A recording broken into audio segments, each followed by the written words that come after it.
Hello, and welcome back for another episode of Craven Some Raven. We got the negativity out of us. We got the loss out of our system, finally. Because in this episode, I'm going to be breaking down, talking about this upcoming Week 4 matchup versus the Cleveland Browns.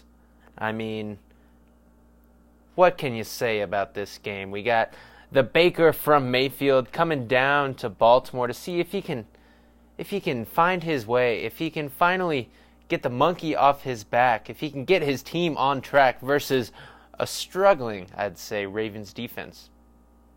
Now, they also got a guy in Myles Garrett who's been running for miles. And Garrett he's good. He makes me nervous. They have a pretty good defense. But I'm thinking we can handle this one. I'm thinking we get the W in this game. Well, that's going to do it for this episode. No. We'll break it down a little bit more than that. I'll talk a little bit more about it just for you guys. Just for you. But before that, for the Dick Picks episode this week, I don't know if I'm going to be able to record one. Today is Wednesday. But I am going to the casino tomorrow night, and I will be making bets and everything, but I don't know if I will be able to record a podcast. My friend is in town, and he is having a wedding, and so it's going to kind of be this bachelor party type thing at the casino. We're going to meet up for dinner and stuff and, make some bets, smoke some cigars. The old bachelor party type shit. So I don't know if I'll be able to record an episode, and if I do, maybe some other people who are big fans of the NFL, some more of my friends will tag in on the episodes, because usually it's always just me and my buddy Nicolas, and we just talk about the NFL games coming up, trying to pick them. This past week, just to let you know, I went 9-7, so I'm gonna need some luck to get into the playoffs with that sort of record. But since I won't, I'm pretty sure I might not be able to record.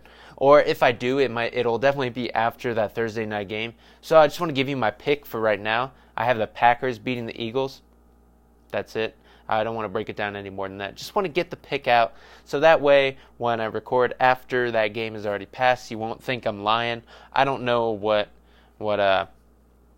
Nicolas has picked for this game. I should probably ask him, but it doesn't matter. So maybe you'll hear from me sooner rather than later, and I will be on that episode talking a bunch of shit about the NFL, making some picks, placing some bets, and hopefully winning some money. Last week I won some good money, so that's what's up. Didn't do great in the game picks, but I got some money. But like I said, this episode, it's about this upcoming game versus the Clowns, the Browns, the color of poop. You got to be shitting me. They are number 2 in the division. You know what I'm saying? Hey. But listen, they won't be for long because they're losing this game, right? Now, I don't think it's as simple as that. Obviously, it never is. But I do think they're going to put up a good fight. They need to turn their season around. The Browns really, for as much hype as they got in the offseason, they haven't been doing too well to start off the season. Now, I think they've played some decent teams, but, their O-line has been their Achilles heel. And luckily for them, the Ravens' pass rush has been our Achilles heel.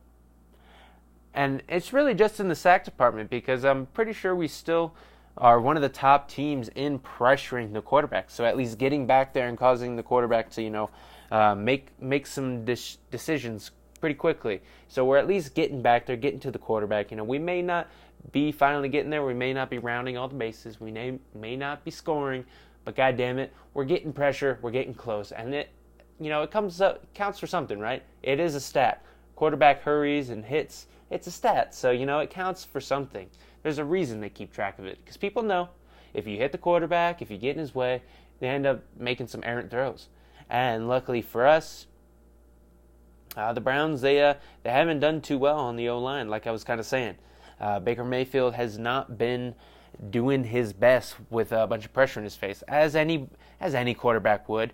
But, watching his games and what I've heard some people say is it doesn't look like he trusts his own line. And why would you? If your O-line, not your own line, your O-line, if it sucks, I wouldn't trust it either.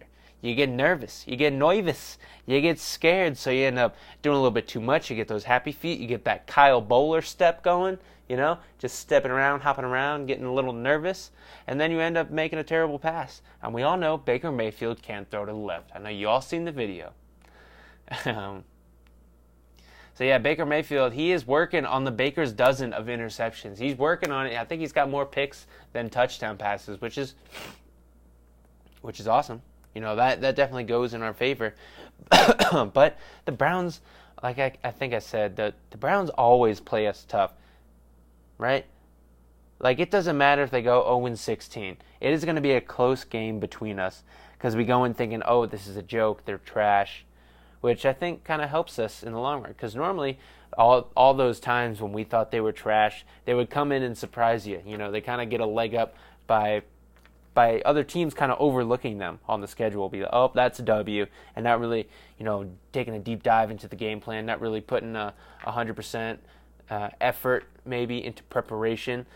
But now with all that off-season hype, it might have been a detriment to their team. Now everyone is, oh, they got all this talent, they're getting all this hype, they're for real, and now we really gotta be careful when we play these guys. And so far, looking pretty meh, right? They've been looking pretty meh. I think I'm going to put that on a shirt. They're looking meh. Your team is meh. I think that'd be a good one, right? Would you wear that shirt? A shirt that just says your team is meh? Because it doesn't just apply to football. It applies to everything. You can walk around like, you think my team is meh? Your team is meh. Shut up. Yeah, so thinking about this game, I'm always nervous playing the Browns just because it's not a go-to win anymore. And it never really has been.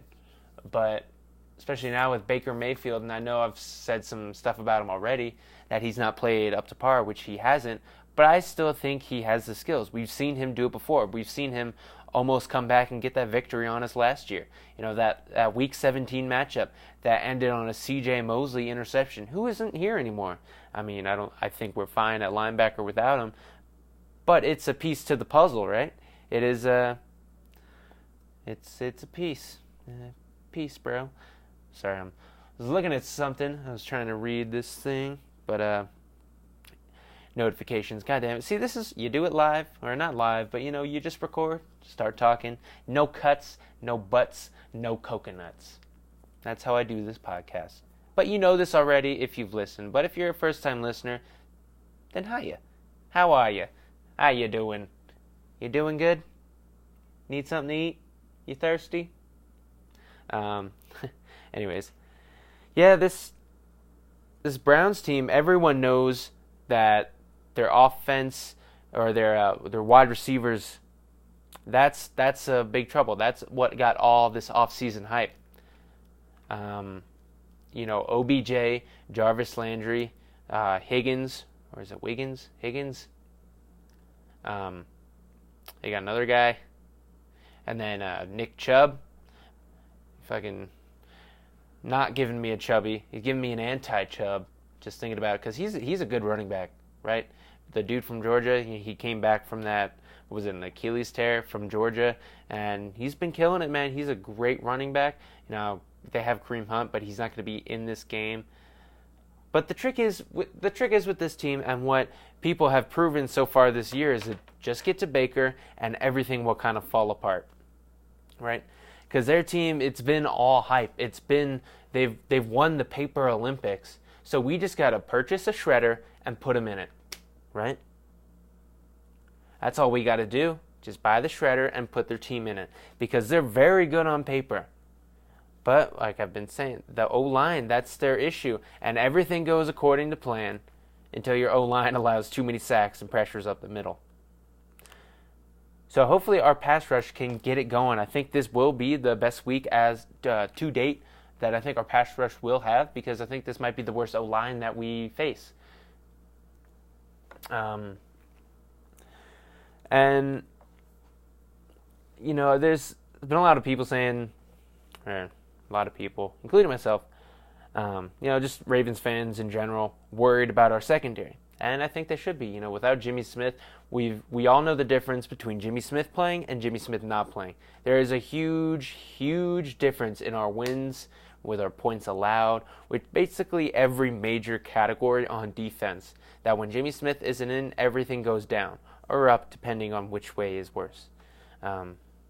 So when you have a potentially dangerous offense coming into M&T Bank Stadium, it gets us a little bit nervous. I'm puckering a little bit. I think we can handle it, but they're still dangerous. They just play us very well, and they have throughout since I've been watching these games. Sometimes it's a blowout, but other times when it's supposed to be the blowout, that's when we play down to the competition. I think this Ravens team is different. I don't think we play down to the competition. So I'm interested to see how we play the Browns. I haven't seen the betting lines, because usually that's an indication of how, the really smart people in Vegas envision this game going. I imagine the spread won't be more than 7, and I don't know how I'm going to play that, because I think it's going to be a close game. So I might even take the Browns in the spread if it's 7 or more, right? It's because this game, it's always close. I'm going to keep saying it, and I think it's the new big rivalry. I think it should be our new rivalry, because the Steelers, they're not the same. They're not as good as they were, but I mean that our rivalry with the Steelers has just not been what it used to be. A lot of guys leave, and that's kind of with the NFL. These rivalries aren't personal anymore. Like, what made the NFL great and these NFL team rivalries, am I saying that word weird? Am I saying rivalry? Anyways, it just sounds weird when I say it. But they're just not the same that they used to be in the olden days of the NFL, right? Because you had grudge matches. You didn't have all this, hey, let me sign your jerseys, let's swap jerseys. You had bad sportsmanship. You had people who were mean towards each other, cheap shots. Just the NFL going in that safer direction, as safe as you can make football. It's kind of changed the way the game is playing. There's not as much bad blood between players on opposing teams in the division. Obviously, there is still that, of course, but I don't think it's what it used to be, And there's players, or teams, I guess, turn over more. So the players are different year by year. And so you don't have the same guys playing up against each other as often. And that's kind of what makes a rivalry. The storylines, like, oh, you did this last game? Well, I'm going to do this to you this time.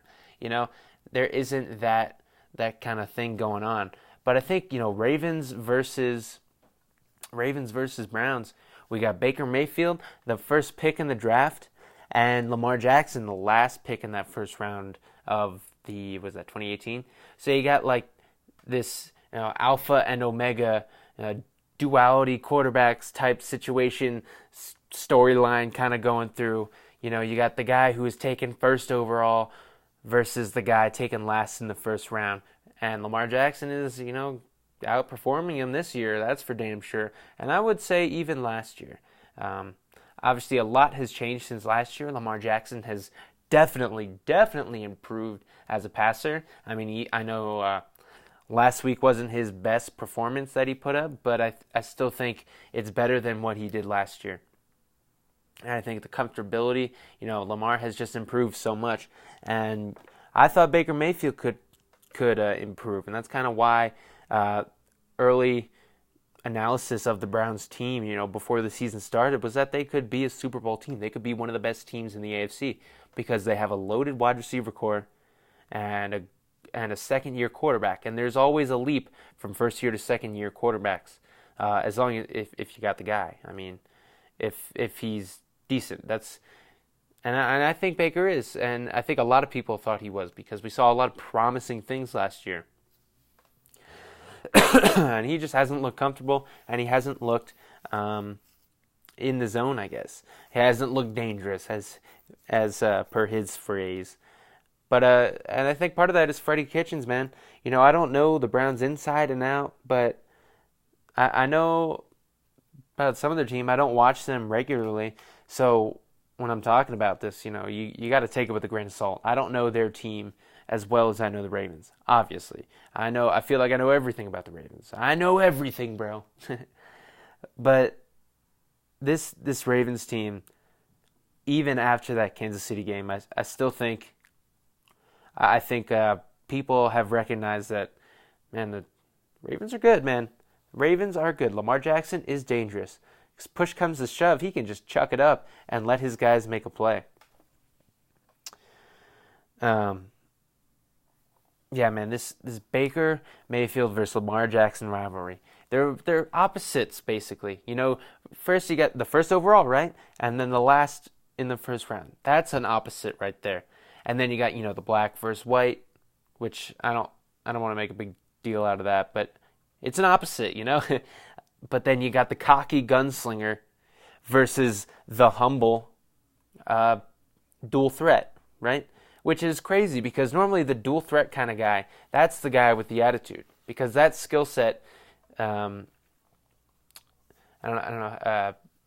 Usually, there's a word for this, but it makes you more of like a diva type personality. That's why I like corners and wide receivers. They're more diva-like because they are these crazy athletes that can make people miss and do kind of crazy things. And that usually, like Cam Newton, I think he's kind of a cocky asshole. I think he plays it off like he's not.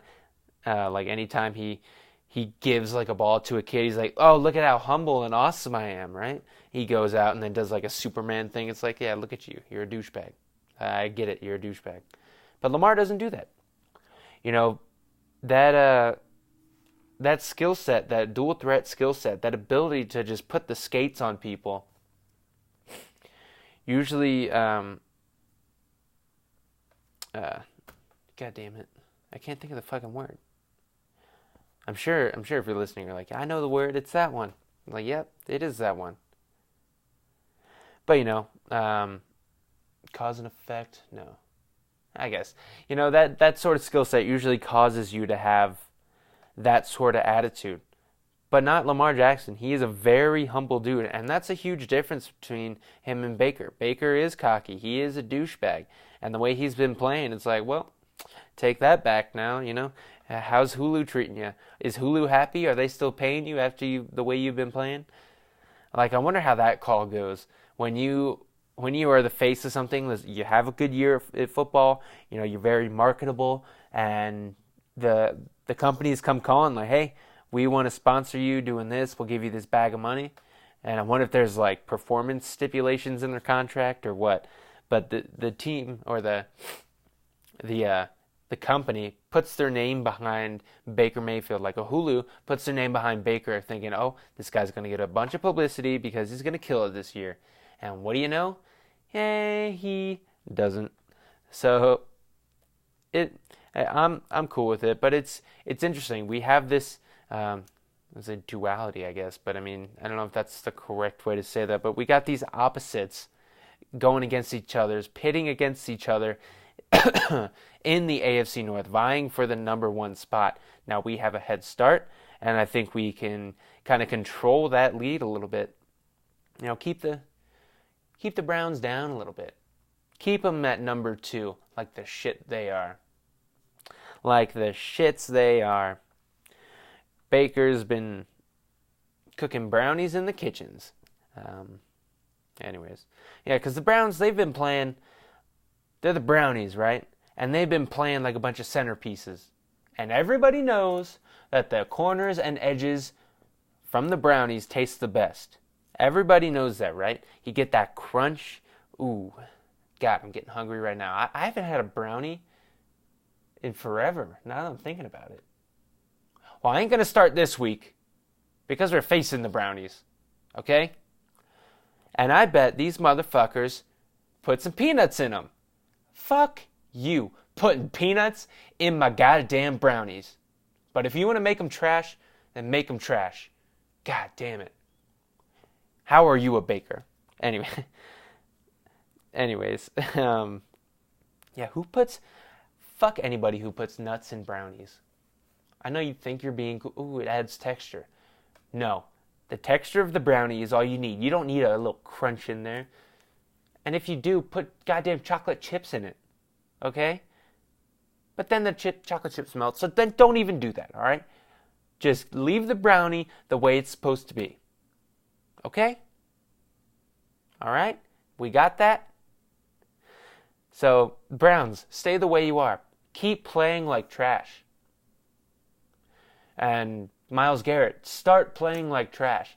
Because, man, he is one good football player.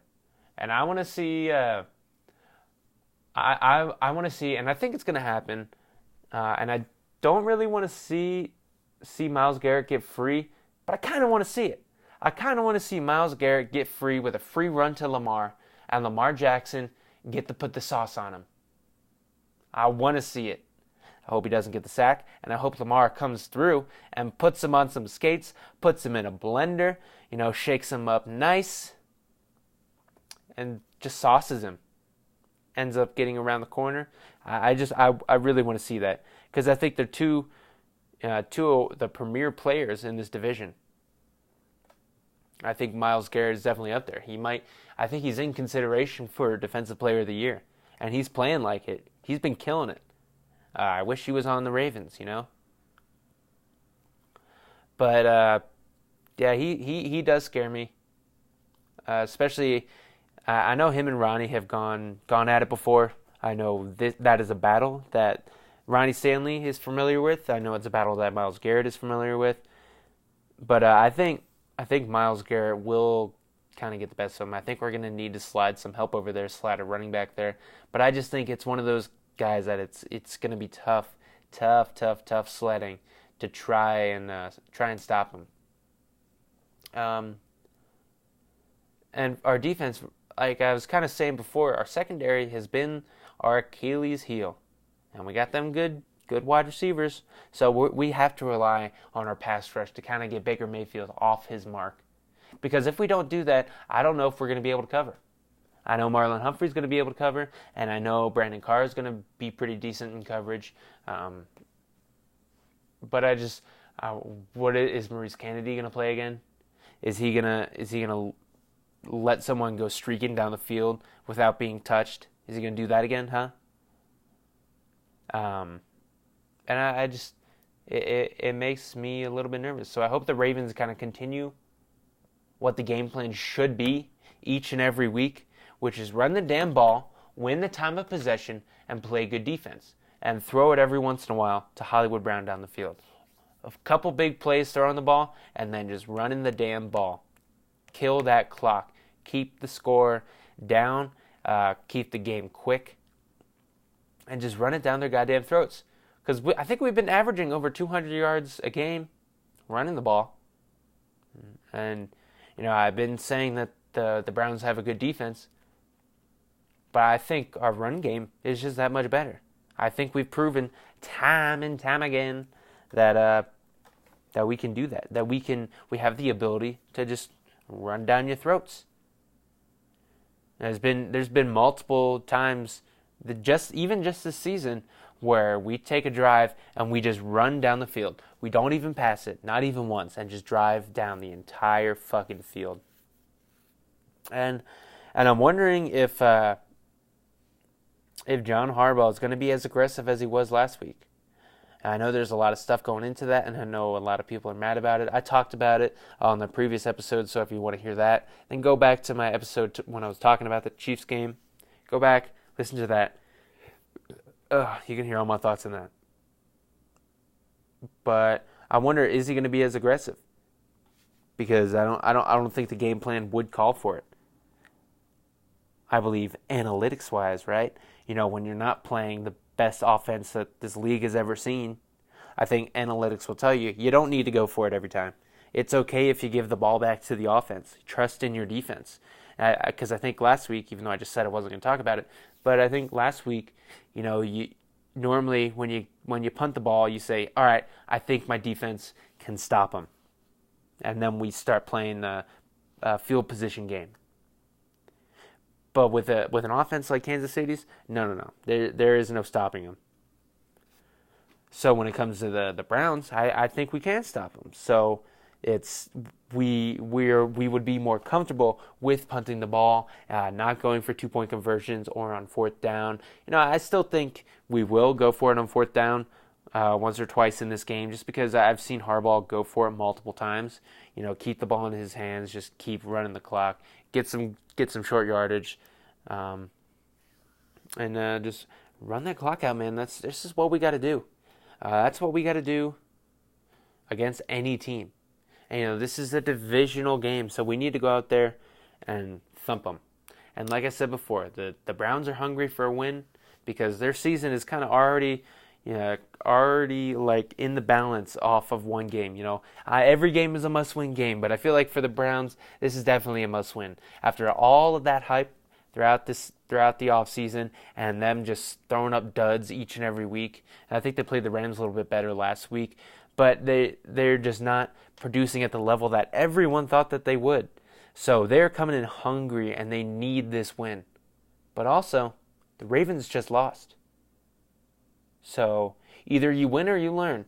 And we done put in the books, got our heads down reading some books, and we learned on how to win the game. I don't even know what accent that was. But we're hungry for a win. We just lost. And everyone says Lamar hates learning, which it's like, that's just one of the, really? What? Dude, well, now I know the Ravens are good because Lamar hates losing. Say what?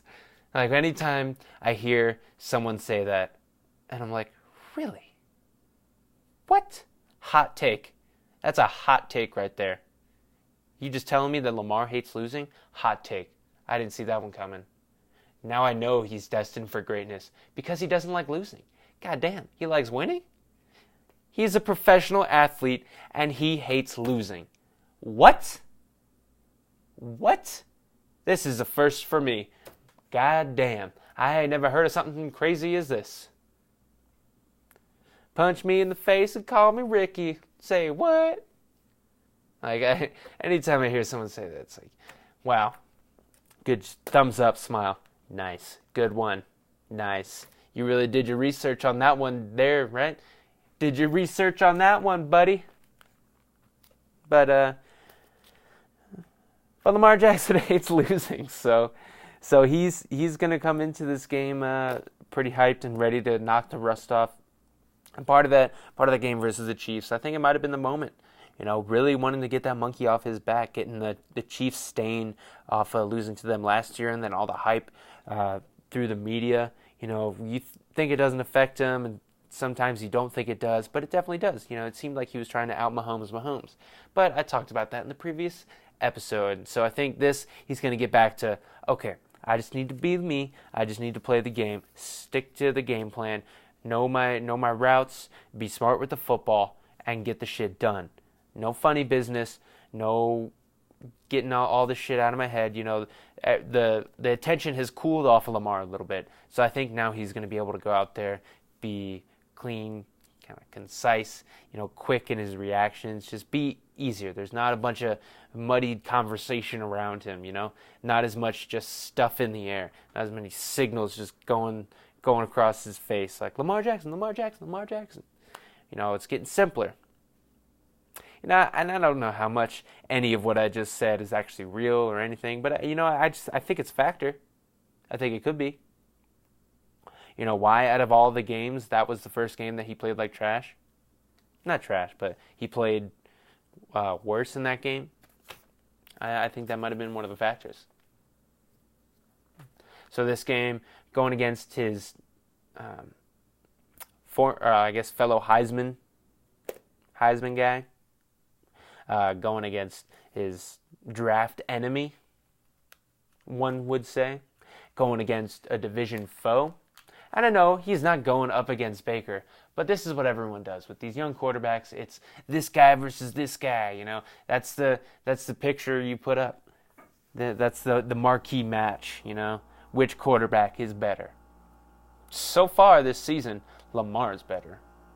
And future-wise, I think Lamar's going to be better. How many times have I said MVP, MVP, put money on it before training camp? Because I thought Lamar Jackson was going to do the things that are necessary to win the MVP. Now, Mahomes is on another level, so trying to slay that dragon, that's going to take some good fucking weeks. And Mahomes might have to fall off a cliff. But I just think the way Lamar does it, the blenders that he leaves out on the field, the sauce that he spills on someone else, it sounds kind of gross, doesn't it? Either way, he puts the sauce on people, right? He is elite level sauciness. I've never seen anybody, let alone a Raven, on offense, getting this much hype, doing the things that he's doing. I've never seen it.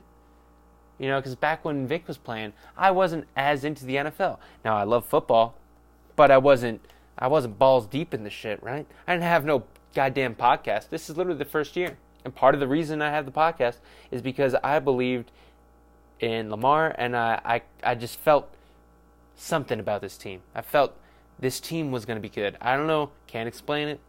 I just had a feeling. The pieces were aligning, stars were aligning, and I think a lot of us Ravens fans, we all felt that, right? You felt the hype because we've seen what Lamar can do. And nationally, there was no talks about him because they didn't see it. You know, this last week after that Chiefs game was the first time Whitlock, I think, is definitive and is a Lamar Jackson fan now. Because before he played his Chiefs, because Whitlock is a Chiefs fan. And so I think this is honestly the first time that he legit watched a Ravens game with Lamar Jackson at the helm. And I think he came away, like any national media member who watches Lamar Jackson play, comes away thinking, damn, that dude, he's pretty fucking good. He just, you know, he'll have bad plays here and there, but you almost overlook it because you see the potential.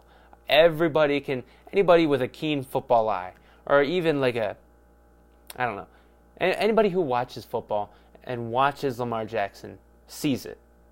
What is it? I don't know. It's just it. It's the way he carries himself on the football field. It just screams, I will be great. I will do things in this league. I am Lamar motherfucker Jackson. The lost Jackson 5 brother. So hopefully this is a Jackson 5 game. We've only had one so far this season. I'm hoping he gets 5 of them, so it's like fiveception, and then Joe Flacco's number was 5, and oh my God, conspiracy. It's all connected. I'm just imagining that Always Sunny with Charlie, that picture when he's crazy, got all the wires going. Jackson 5. I don't know what else is 5. Give him high fives on the field. Oh my God. Either way, I think this is supposed to be about the Browns game, but each and every one of these podcasts, I swear, it ends up in me hyping up Lamar. Because it's like one of the first things in football. These past like 5 years, that's when it really got into football. Where like I see something and I'm like, I see Lamar Jackson play. I'm like, yes, I want that guy on my team. He's going to be fucking great. And then you hear people who get paid money to cover the NFL talk about him and say these things. And it's like, I have the complete opposite view of you. And so far, I'm the one who's right. Now, I know you get paid to make these crazy statements. But it's like you're getting paid to do what I can clearly see, that this kid is going to be great. This kid is going to be next level. You motherfuckers are getting paid to talk trash about him? And they're being, I don't know if they're being genuine, but it seems like, they genuinely just think he's not going to be great. And it's like, it was so clear and obvious to me when I saw Lamar Jackson play in college that he was going to be great. Like, I'm not seeing anything different from these guys. I watched the tape. I seen the games. It's like, are you not seeing this? Or what are you watching? Because I'm seeing the best athlete on the field. I'm seeing someone who can throw it, who I've seen throw dimes consistently. No. But why would you need to? And he's been doing it fairly consistently this year. Obviously not last game, but he's been more consistent. It's just that goddamn running game. Like, goddamn. But the Browns are coming to town. And it is definitely going to be a battle. And I think we come out with a win. I think it's going to be lower scoring. I believe, if I'm predicting a score, I'm going to say 24-10. Maybe the Browns get 12, get a baker's dozen, maybe 13 points. Actually, that's probably a better prediction. 24-13. A baker's dozen. Oh, what the fuck? Sirens, I don't know if you can hear that. Or it's Santa Claus in the fire truck, even though it's not even October. Anyways, I think it's going to be closer. I think it's going to be lower scoring. I think the Browns have a good defense, but I still think, the Ravens just have a multitude of things that they can kind of do on offense that they will just put up 24 points. Because even in a bad game versus the Chiefs, where the offense, I'll just say, was running on 50%, right? Like, let's just say efficiency, they're running on 50%, and they were able to put up 28 points.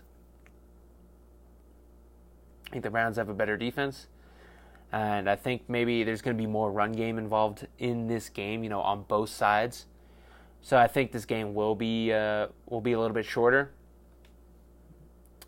but I still think the Ravens come out on top. I just think the way we deploy our personnel has been better than the way Freddie Kitchens has been doing. He did some great things last year, but so far this year, like I said, not a huge Browns fan, not watching every play, but talking about other people breaking down the games and talking about the way Freddie Kitchens has been calling, no one's impressed, right? So I'm thinking we come out with the win. I think, I think our defense hasn't been as hyped, but we also played two crazy offenses. We played a Cardinals offense, which is spread all the time, spread them, which is a spread system, and they do it damn near every play. And they had 0 to no tape on them. They had little to no tape on them. So that was going to be a tough challenge for our defense. Ended up kind of getting the better of us, but we still got the W. And then the Chiefs, obviously one of the best offenses we've ever seen, in NFL history. Well, I'd say the best NFL offense that I've ever seen. I wasn't around. I mean, I guess I was around, but wasn't really watching the greatest show on turf. So, what I've seen from Mahomes and Andy Reid, it's way better. So, I know everyone's down on the Ravens defense, but listen, they played two tough opponents, offensively, right? Two teams that do things differently than everybody else in the league on offense. So that was going to be a tough matchup no matter what. So I think, the Browns offense, it's a little bit more predictable, right? It's a little bit easier to diagnose. They don't do things as crazy, and their O-line just is struggling. And NFL, it's won in the trenches. That's like an old common thing, and it still is to this day, right? Defense wins championships. Because it does. Remember that commercial? People turning into their parents. And I ended up saying stuff like, defense wins championships. And the other person comes in, well, it does. This is true. Defense wins motherfucking championships. Offense will win you the regular season, but defense wins championships. That's for damn sure. So most of these episodes, they end up going about 40 minutes, and I kind of like that. That's a good mark to kind of hit. If I was, anytime I do a podcast with someone else, I usually have enough to say, and they have enough to say. It usually goes over an hour, usually double, an hour and 30 minutes. But just by myself, trying to just spit information out, not trying to have too many dead moments, dead airtime as they like to call it, in the biz. In the biz, like I'm a part of it. So just being able to talk 40 minutes straight about an NFL team, that should be good enough, right? I hope you're able to listen, understand me, understand where I'm coming from. Hopefully I made you laugh, even though my jokes are stupid, right? Usually they're half dad joke, half not funny. So really, I'll just never mind on that one. So I hope you enjoyed this episode. I'm thinking the Ravens get the W, man. I am nervous about it, but I still think the Ravens are able to pull this one out. So thanks for listening. I guess I'll just end it here. If you're new to the podcast, I try to do 3 a week. A preview of the upcoming week. I talk about what happened last week in an episode, and then I do a Dick Picks episode. I call it Dick's Picks because NFL Pick'ems, it's been done before. It's so last year. But because thought it'd be funny, right? Dick Picks, isn't that hilarious? Sometimes I think people just don't get the joke and they see an episode, Dick Picks, week 3. What?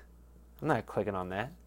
But I mean, it's a podcast, so how would you wouldn't see anything. You just hear just cameras. So, yeah, if first time or if you don't know and you're listening on YouTube, this is a podcast. So it is on most of the podcasting apps. It's on iTunes. It's on Google Play. It's on Spotify. It's on Stitcher. I think that's about it. I think I might have put it on something else, but I can't think of that right now. If you don't have any of those, and then you got YouTube and you can listen there. That's why I don't really put a video on it. I just kind of record the podcast and send it out to everything all at once.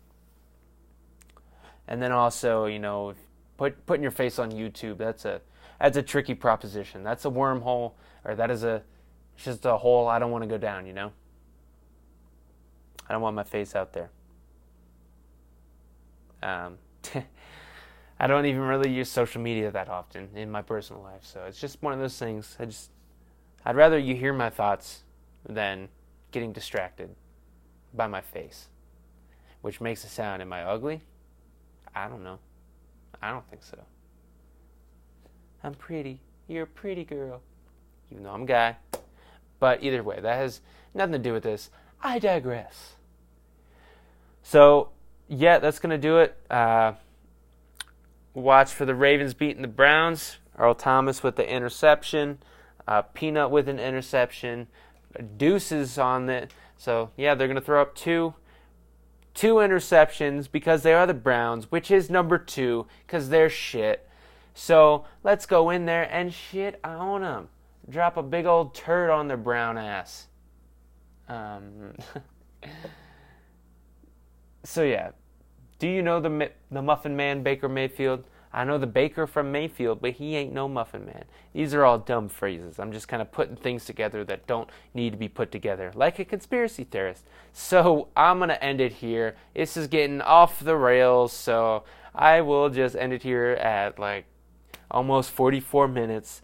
So thank you for listening. Like it, comment, share, all that fun stuff. Tap the button, give me 5 stars.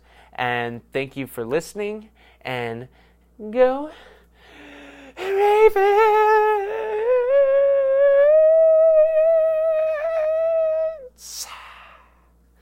Nice, that was a good one.